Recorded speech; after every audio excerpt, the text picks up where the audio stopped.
Hey everyone, Leroy here to give you another update at the end of the week. Starting out with employee health and wellness. Amazingly enough, we continue to still have only had one employee that has tested positive thus far for the coronavirus. We have had a couple scares in the last week or so with at least two employees that have come into contact with someone that has tested positive. Both of those employees have gone through their own tests and thankfully have come back negative. When we found out that those employees had come into contact with someone with a positive diagnosis, we pulled those that they had come into contact with at their own sites out of the workplace, informed them, and had them also self-quarantine and go through their own tests. And some of those tests are already starting to come back negative as well, as we would expect, given that the original employees also have come back negative. So again, despite our success so far, we can't let our guard down. There's going to be more and more chance for exposure now that things are opening up. Social restrictions are being loosened, so please continue to keep up the vigilance. And when you come to work, please follow all of the social distancing guidelines. Please follow all of the hygiene guidelines, and by doing that, we can continue to create a safe and healthy workplace, continue to keep our operations running and reliable. And it all starts with you, and again, you've done a great job so far. Probably the most important thing you can do is if you know that you have come into contact with someone who has tested positive, or you're exhibiting symptoms, or you're just not feeling well, do not come to work. Talk to your manager, let him or her know that, but do not come to work. There's no repercussions for doing that. So just continue to self-report, and we can continue to be successful in working through this. So great job so far, everyone, and I'm glad to share that good news with you. On Wednesday of this week, we held our first in a series of monthly business updates to the investment community.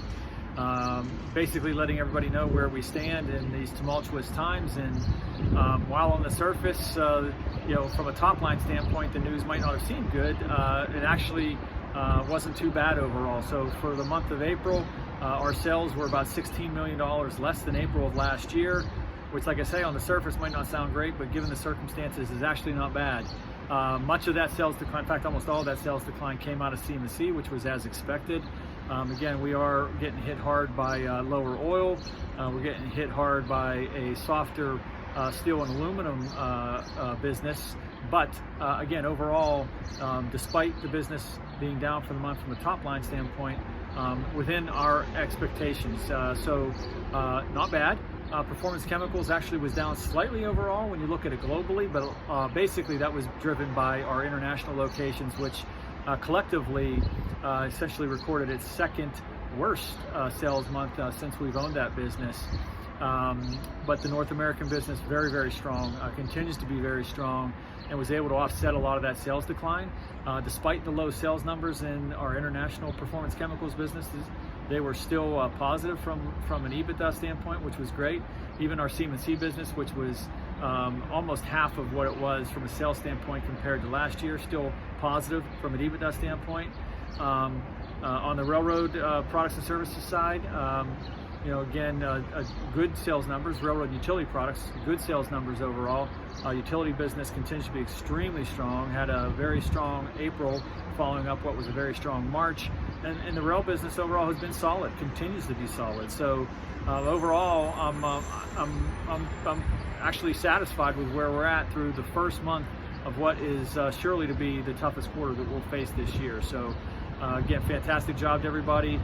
Fantastic job for those that, again, had to go into a work site and operate every single day in this challenging environment.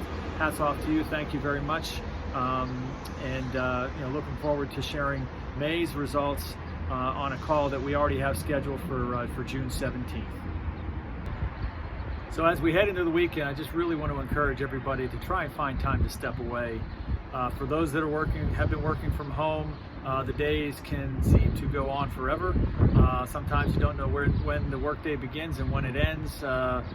Weekends begin to look a lot like weekdays, and it just always seems like you're on. And and so it's hard to step away, but I really encourage everybody to try and do that.